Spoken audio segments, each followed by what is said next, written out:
All right, good morning.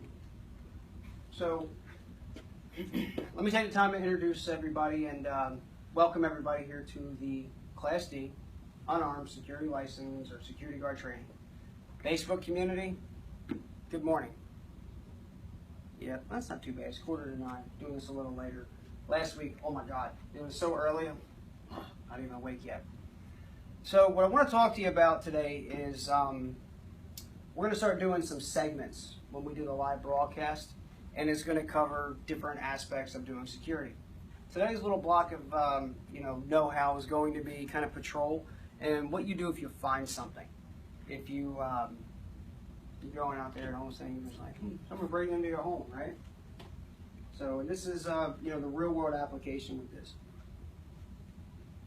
What would you think as a security guard your job would be if you're in a patrol car, right, or you're on foot patrol, gated community, and you see somebody, breaking into a home, right? Legitimately breaking into a home, okay? We're not talking somebody's locked out and they're trying to break into their home. Somebody that you know that is not supposed to be there is breaking into someone's home. What would you do? Call 911 to the cops. Sounds like a good idea. What else would you do? Stay there. Stay there? Okay. Mike, Yes? there's somebody out here who wants to talk to you. Alright. Well, I'm doing a class right now.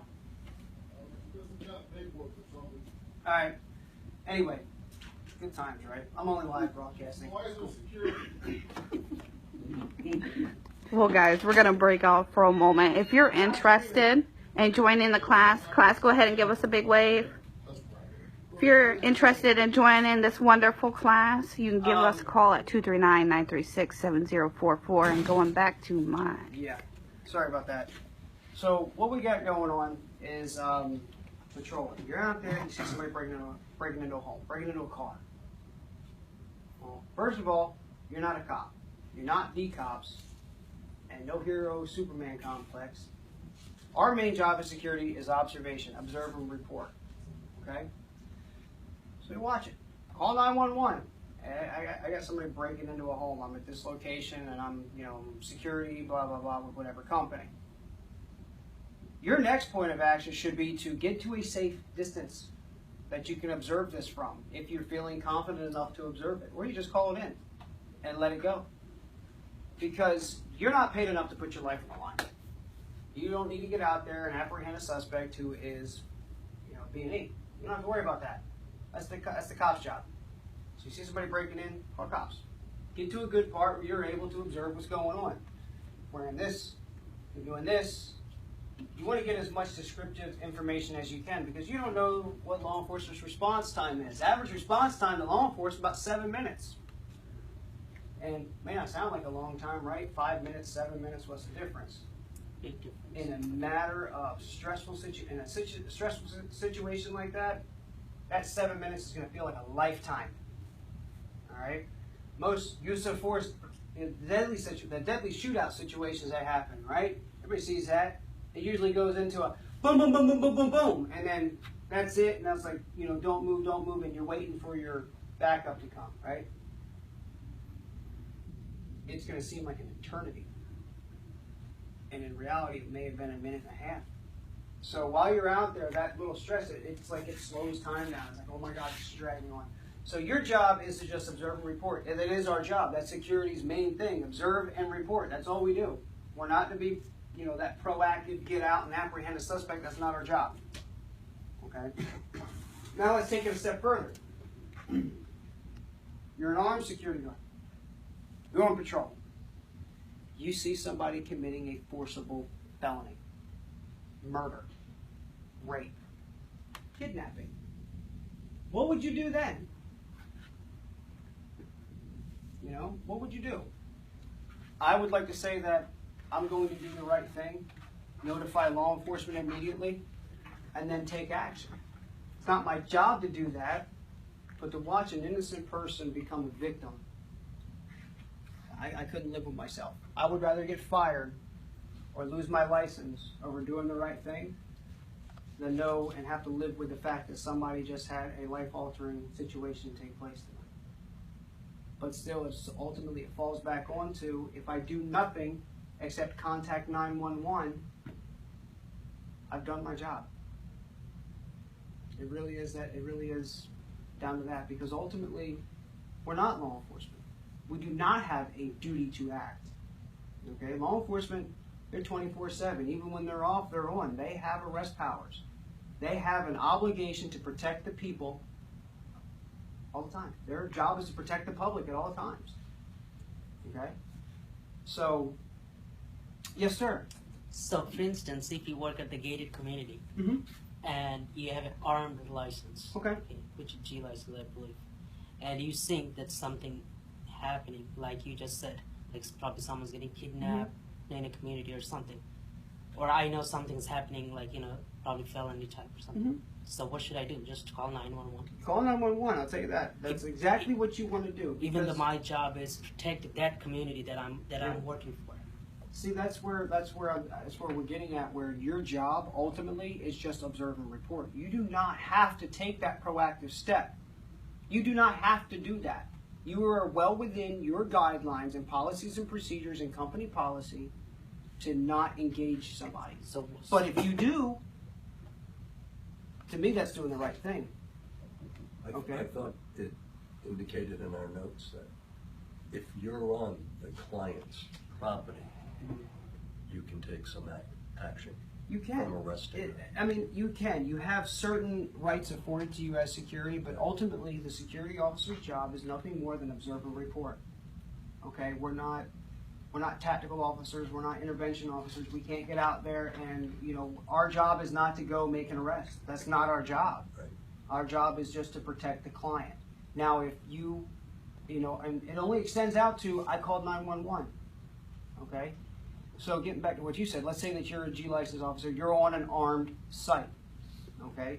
You're carrying your firearm and you see the commission of a crime starting to take place and you contact 911. There is nothing that says that you don't have to not do anything. I'm sorry, yeah, there's no law that says that you don't have to do anything. All right? It's just reasonably assumed that you don't have to. State law says you don't have to. It doesn't mean you don't have to. Now, I talked to you guys earlier. Sometimes doing the right thing isn't doing the right thing. Doing the morally correct thing may not exactly be up and up on company policy. You may lose your job. There was a company. Everybody seen that commercial? Guys in the bank are getting robbed. Oh, I'm not a security guard. I'm just a security monitor. Hey, you're getting robbed. There are companies out there. They're armed inside of a bank. All that is nothing but nothing more than a deterrent. If they break leather, they're fired. I break leather, I'm sorry. If they pull their firearm, they're fired. Their job is to tuck tail, hide and run, and call the cops. They don't have to act on that. All right? That same company, however, is no longer in existence because they had guns with no firing pins and ammunition with no projectile or primer behind it. They were putting people's lives in danger by giving them that. Okay? Anyway, there are different aspects of security.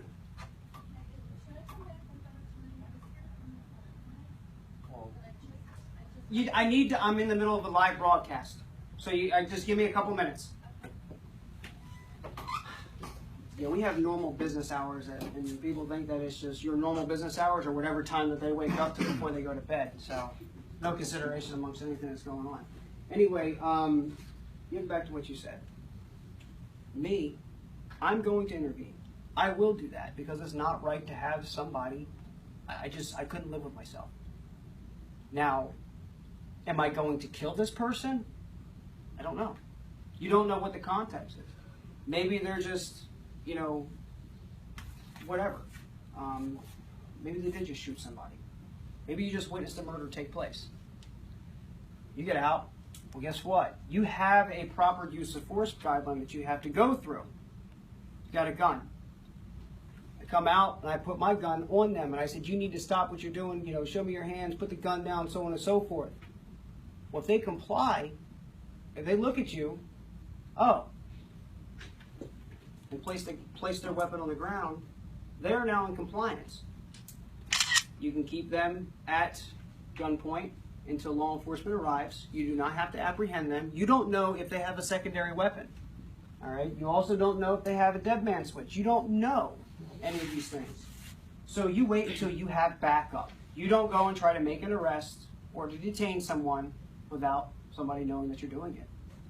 All right. That's like law enforcement. They make a stop on a vehicle, right?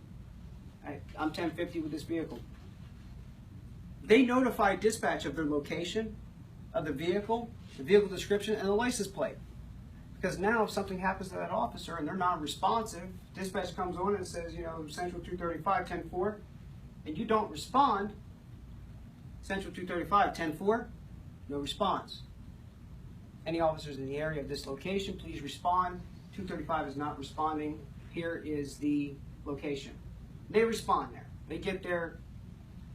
You were just shot and killed. You walked up, made a traffic stop. You just shot and killed. Law enforcement dispatch now has a vehicle description of the last person that was in contact with you. Okay? So you've let them know. Ultimately, you want to let them know. You want somebody to know what you're doing. Same for in the security industry. I'm going to call 911, put them on speakerphone, and I'm going to have my phone clipped to me somewhere in my pocket or whatever. That way they're well aware of what's going on. It's a recorded line. So you're given your verbal directives, and let's say you now have to use force. That's been recorded for you. The audio has at least been recorded. So there's ways to protect yourself as well. But once somebody becomes compliant, and let's say that you're confident that they don't have any other weapons, and you're going to make the apprehension and keep them detained there because they just committed a forcible felony upon somebody else, and you do it safely. Once you have their compliance, the offender, the suspect, the subject, becomes your best friend. They have completely de-escalated. They no longer pose a threat to you or the public or your client. And at that time, don't get smart.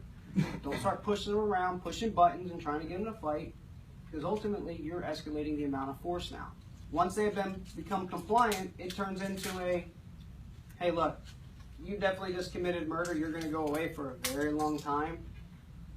Want a cigarette? It'll be the last one you're going to smoke for the next year while you're going through trial in court. They become your best friend at that point. All right? They're compliant. You haven't detained. They no longer pose a threat to you or the safety of anybody else. That's how use of force works. That's justified use of force. Once they de-escalate, you de-escalate. Okay? But putting someone at gunpoint, you better make sure that you're doing the right thing. All right? Burglary, theft, it's property, it's possessions. That's what I got insurance for. Break into my truck, get insurance. I'll get the window replaced and whatever you stole, I'll get it replaced. Steal the vehicle, I'll get another one. Insurance company's going to take care of that. That's how that works.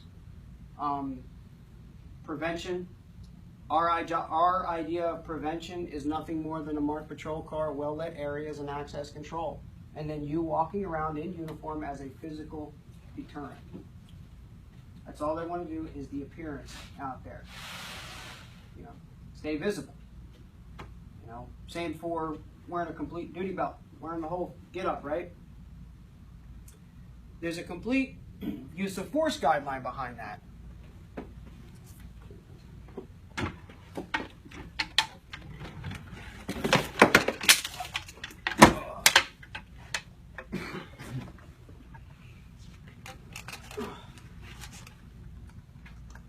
This is how I keep my girlish figure.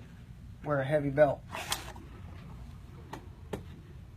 Law enforcement and you, if you get into this type of aspect, will wear something comparable to this. Your use of force is it's right around your waist. If you go up and I'm getting ready to commit a crime and I see you walking around and you're checking everybody out, keeping an eye on me, and I see all of this, 80% to 85% of the time, this is nothing more than an intimidation technique to prevent in the prevention of crime. I don't want to have to use my gun, not pepper spray, baton. I'm getting too old to fight. All right? I don't even want to get into that. I don't want to even have to use my handcuffs because now we're in the middle of, well, Was it an arrest? Was it a detainment? Did I have the right to put you in handcuffs? Because if you put someone in handcuffs and they didn't commit a crime, you didn't have the reasonable suspicion or probable cause to place them in handcuffs, you've just committed a crime. You've committed a capital offense. Kidnapped somebody. You prevented them from going freely about their business. So be very careful when you use your handcuffs. Usually only use handcuffs when you have to apprehend somebody because you've definitely seen them on the commit a crime, or you're preventing them from hurting themselves or other people. That's about it. Okay, but like I said, 80 to 90% of the time, this is nothing more than intimidation. So really don't want to use that. You run through your entire use of force techniques the entire way, verbal. So I'm going to cut this off, and if you guys have any questions, we'll cover that while we're going through class. Facebook community, come see us. Stay informed. We charge $150 for the D license course. We charge like $200 for the G course. We have your concealed weapons training. We do, oh my God, so many different things. We'll teach you just about everything we can. Like I told you, I'm going to teach you what you need to know about passing the test and what the state requires. And then I'm going to tell you what you need to know about doing this job. Please, subscribe to us on Facebook. Come see me, okay? Get the word out. You know, I'm not one of those social media gurus, and I'm like, oh my God, Facebook this. Remember, it's not official until it's on Facebook. Also, we have a website, you can tell. I do have a website, and it's also on our Facebook page, psifortmyers.com. It goes over just about everything I'm going to be teaching you. Stay informed. And the subscription to Facebook, the social media aspect expands our network. All right? We talk about a lot of things that are pertinent, not just to you as security, but life lessons as well. You know, do I want to walk from one well-lit area to another type of thing? That's what we talk about in all of our training. And we do a live broadcast with that. The more people we reach, the more people are informed. Okay? More people can stay safe. All right? So, once again, stay safe, stay informed. Okay? Facebook. Thank you for joining us this morning. Wow, that's how messed up everything is. I hope you found what we've talked about pretty informative. If you have any questions, give us a call. 239-936-7044. Like us on Facebook. Subscribe. All right. Check everything out. And stay safe out there. All right. These are troubling times we're in right now. Like I said, on Sunday, we stand with Dallas. We back the blue. And we watch out for our own. Please be careful out there. Come see me. PSI over here on Cleveland Avenue, 3924 Cleveland Avenue. We got the gun shop in the front. We have a 30-person classroom in the back here. We do all of our training. Show them over there, the blue guns. Right there, look at that. See those blue guns right there? That is all of our firearms training material right there. We teach you just about every type of technique we could think of. During our D-license class, I go into a few things of disarming an armed suspect at close quarters. We also get into active shooter situations. And it's really sad that we even have to train for those situations now. It used to be, we used to be at peace. You notice I wear an American flag on my right sleeve. Stars face forward and the flag goes back. That signifies that we're at war. All right, we're not at a peacetime situation anymore. So stay informed. Come see me. I'm Mike, instructor here at PSI. Thank you for joining us this morning. And you guys have a good weekend. Stay safe and watch your six.